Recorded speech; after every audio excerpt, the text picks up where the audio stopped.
ప్రతి ఉప ఎన్నిక జరిగినటువంటి సందర్భాల్లో భారతీయ జనతా పార్టీకి మీరు ఓటేస్తారంటే మీ మీ మోటార్లకు మీటర్లు పెడతారు, మిమ్మల్ని ముక్కు విండి బిల్లులు వసూలు చేయమని చెప్తున్నారు.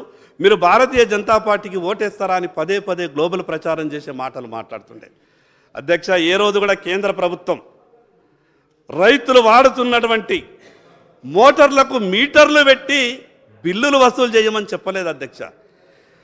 కేంద్ర ప్రభుత్వం ఒక ఆలోచన, మీరు ఎవరికి ఎంత కరెంట్ ఇస్తున్నారో లెక్కలు మాత్రమే తెలుసుకోండి అని చెప్పిండ్రు తప్పితే మీరు మీటర్లు పెట్టి బిల్లులు వసూలు చేయాలని చెప్పలేదు అధ్యక్ష. ఈరోజు ఉదాహరణ, ఆంధ్రప్రదేశ్ రాష్ట్రంలో మీటర్లు పెట్టిండ్రు, అక్కడ రైతులు ఈరోజు కూడా ఉచితంగా కరెంటు పొందుతున్నారు కదా.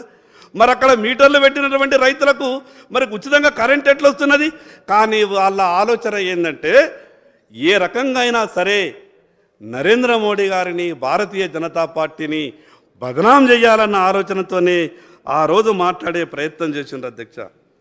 అధ్యక్ష, భారతీయ జనతా పార్టీ కేంద్ర ప్రభుత్వం నరేంద్ర మోడీ గారు తెలంగాణ రాష్ట్రానికి మొట్టమొదలుగానే ఎంత గొప్ప సాయం చేసిందంటే, పక్క రాష్ట్రాల నుంచి కరెంటు కొనుగోలు చేయాలంటే మనకు గ్రిడ్ లేకుండా అధ్యక్ష.